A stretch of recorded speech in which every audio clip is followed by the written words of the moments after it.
한국교회 트렌드라는 책이 있습니다. 이 책은 한국교회를 정확한 데이터로 분석하고 진단하는 한국교회 트렌드 분석서입니다. 이 책은 교회가 생존할 새로운 목회 패러다임 10가지를 제시하는 그런 책입니다. 매년 이 책이 발간되어지는 데에 그 가운데에 작년 2024년의 키워드 10가지 중에 두 번째 키워드를 보면 이렇게 언급하고 있습니다. 두 번째 키워드를 보면 외로운 크리스천이라고 합니다. 흔히 지금 이 시대는 외로움이 가득한 시대다라고 말을 합니다. 우리 주위에 참 외롭고 고립된 사람들이 많지만 그들은 잘 보이지 않는 것 같습니다. 하지만 많은 사람들이 마음의 공허함을 느끼고 힘들어합니다. 증가하는 1인 가구 속에서 사람들은 혼밥을 즐기면서 유튜브 먹방을 통해 대리 만족을 찾습니다. 하지만 그 즐거움이나 만족이 얼마나 지속되겠습니까? 자유와 고독을 즐긴다고는 하지만 주변에 함께하는 사람이 아무도 없는 현실 속에서 우울감만 증가될 뿐입니다. 그런데 이것은 비단 비크리스천에게만 해당하는 것이 아니라는 것이 이 책의 키워드입니다. 예수 그리스도를 믿고 살아가는 우리 크리스천들에게도 동일하게 이런 현상이 나타난다는 것입니다. 그리스도인들도 비그리스도인들과 크게 다르지 않다는 것입니다. 성도도 마찬가지로 사회와 경제 구조 속에 살아가기 때문에 외로움을 느낀다라는 것입니다. 더욱 문제가 심각한 것은 심지어 교회 안에서조차 외롭다라는 것입니다. 그래서 이 책은 한국교회가 교회 안에 외로운 성도들을 돌봐야 하는 상황에 직면해 있다라고 말하고 있습니다. 마음 터놓고 이야기할 사람도, 같이 식사하거나 차를 마실 사람도 없는 성도들이 많아지고 있기에 그동안은 우리에게 나타나지 않았던 외로운 크리스천이 등장하게 되었다라는 것입니다.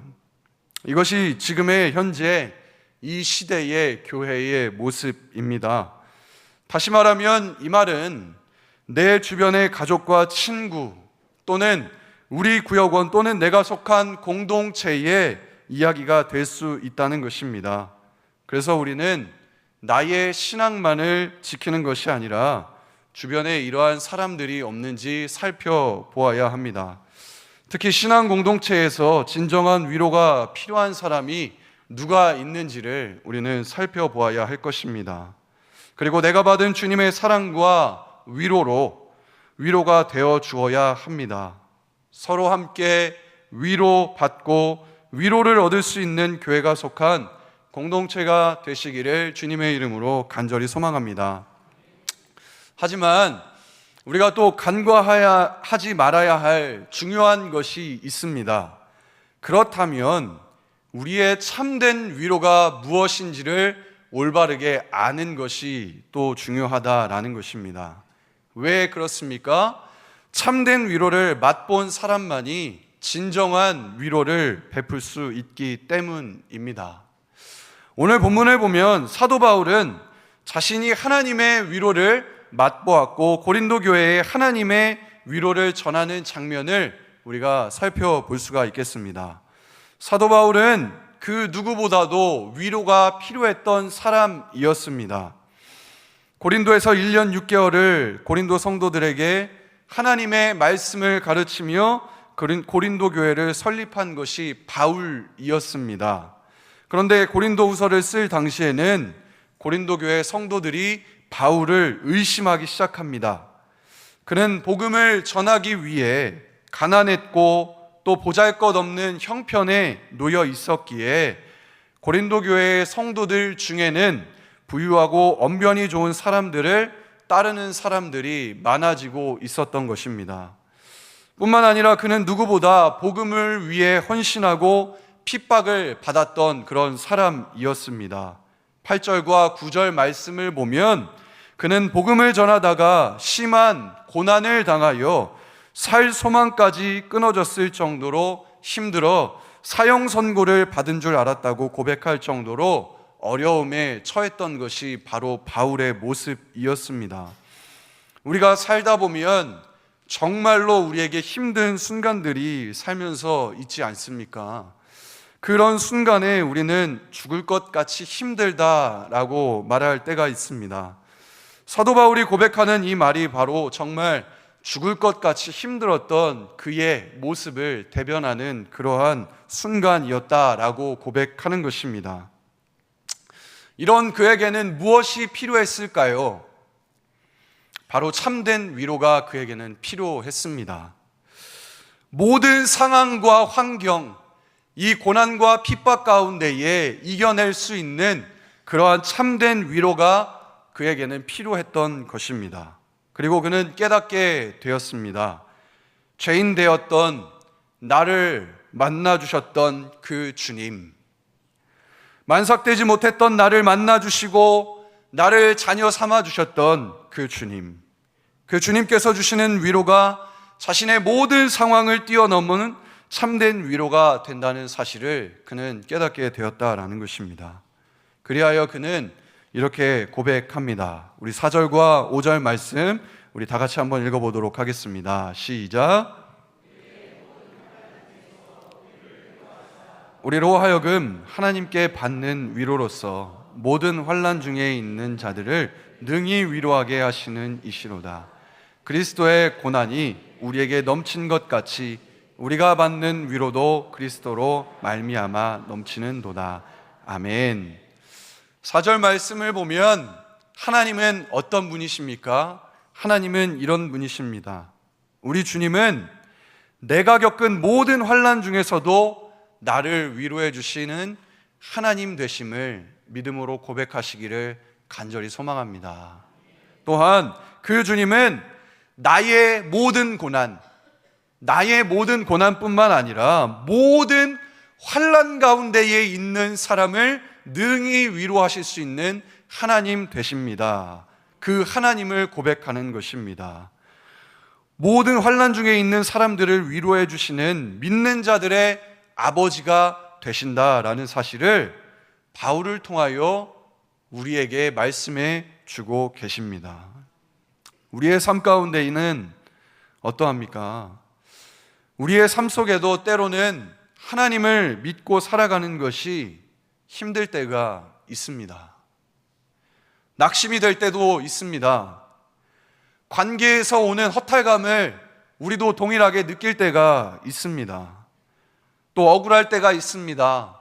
아픔 가운데 있을 때가 있습니다. 절망 가운데 있을 때가 있습니다. 슬픔 가운데에 또 번민 가운데에 밤잠을 이루지 못하는 그 순간들이 우리에게는 있습니다. 또한 이 세상을 살아가기 위하여 가정을 책임지고 자녀들을 양육하다 보면 육체적인 피로로 우리가 감당하기 어려울 때가 있습니다.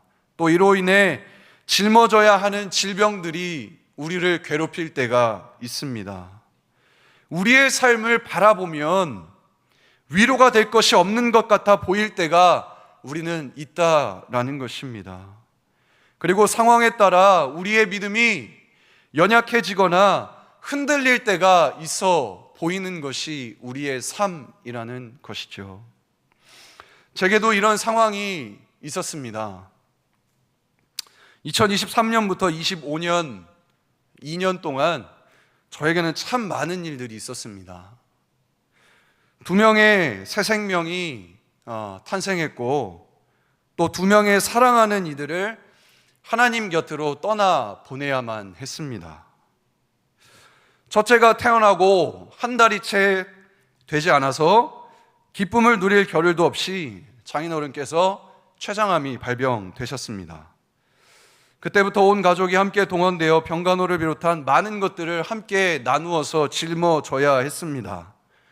당시에 저는 수원에서 지내고 있었는데 저희 처가가 바로 인천이었습니다. 사역을 마치고 쉬는 월요일이 되면 인천에 계시는 장인어른 장모님을 모시고 서울에 있는 병원으로 항암 치료를 다녀야만 했습니다.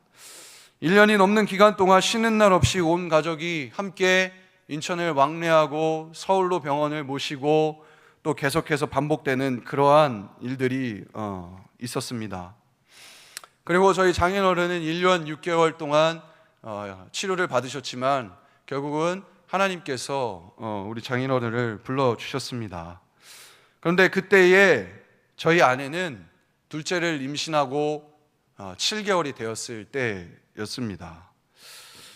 돌이 채 지난 어린 첫째와 감당할 수 없는 슬픔에 빠진 만삭 아내의 몸과 마음을 어루만져줘야 하는 그러한 어려운 순간들이 저에게도 있었습니다. 그리고 계산교회 부임하기 2주 전 저희 장인어른은 하나님께서 불러주시고 저는 이제 계산교회에 부임하게 되었는데요. 정신없이 반년 넘게 사역을 하던 중에 최근에 저희 아버지께서 폐암이라는 소식을 또 제가 듣게 되었습니다.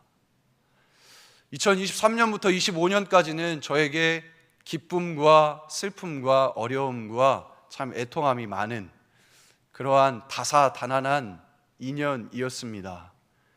숨 쉴 겨를도 없이, 잠시 쉴 겨를도 없이 열심히 달려왔지만 하나님께서는 하나님의 때에 또 하나님의 일을 하고 계신 그런 부분들을 참 보게 됩니다.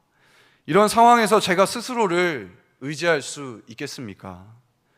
단언컨대 제 의지로 제 노력으로 할 수 있는 것이 아무것도 없었습니다.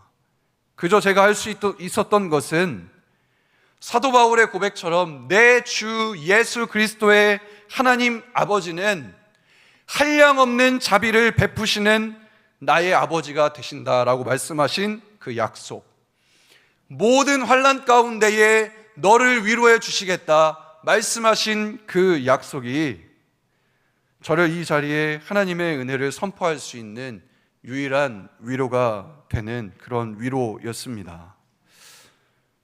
여기에 앉아 계신 성도님들 또한 각자의 자리에서 이런 감당하기 어려운 순간들이 있으실 것이라고 생각합니다. 그럴 때 우리는 자신을 의지할 수 있습니까? 아니면 다른 누군가를 의지하시겠습니까? 우리는 이미 오롯이 나 스스로를 의지할 만큼 내가 굳건하지 못한다라는 사실을, 그리고 아무리 내가 믿을 만한 사람이라고 할지라도 100% 내 마음을 이해하고 위로해 줄 수 있는 사람은 없다는 것을 알고 있습니다. 그럴 때 우리는 주님만을 의지하시기를 바랍니다. 그리고 그 하나님께서 주시는 위로를, 위안을, 참된 위로를 누리실 수 있기를 간절히 소망합니다. 때로는 당장 내 문제가 해결되지 않는 것 같을지라도 돌아보면 주님께서 해결해 주신 일들이 얼마나 많은지요. 그리고 그 일들을 통해 내가 살아갈 원동력을 얻고 위로를 얻을 때가 얼마나 많이 있는지를 다시 한번 기억하며 그 은혜에 감사하며 의지하며 나아갈 수 있는 모든 저와 여러분들이 되시기를 간절히 소망합니다. 이것을 경험한 사람들은 더 이상 세상을 두려워하지 않는 사람들입니다. 왜냐하면 이 세상 모든 만물을 창조하신 그 하나님 아버지가 나의 아버지가 되시고 나를 건지시는 주님이시기에 내가 의지할 분은 오직 주님이라는 사실을 깨달았기 때문입니다. 그리하여 사도 바울은 이렇게 고백할 수 있는 것입니다. 6절 말씀 제가 봉독해 올려드리도록 하겠습니다. 우리가 환난당하는 것도 너희가 위로와 구원을 받게 하려는 것이요 우리가 위로를 받는 것도 너희가 위로를 받게 하려는 것이니 이 위로가 너희 속에 역사하여 우리가 받는 것 같은 고난을 너희도 견디게 하느니라. 아멘. 우리가 환난당하는 것도 너희가 위로와 구원을 받게 하려는 것이요 우리가 위로를 받는 것도 너희가 위로를 받게 하려는 것이니 라고 고백합니다.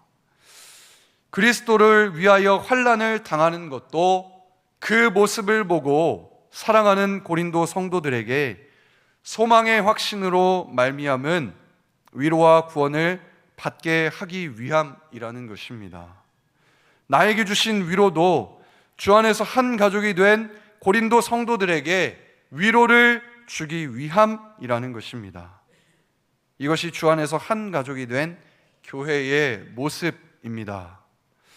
그리하여 하나님의 살아 역사하시는 위로와 구원으로 말미암아 복음이 승리하는 모습을 함께 바라보며 서로가 승리케 되는 은혜를 맛보고 누리는 것입니다. 이 고백이 개선의 모든 성도님들의 고백이 되시기를 간절히 소망합니다. 말씀을 마무리하겠습니다. 우리 모두에게는 진정한 위로가 필요합니다. 사도 바울의 위로는 분명하였습니다.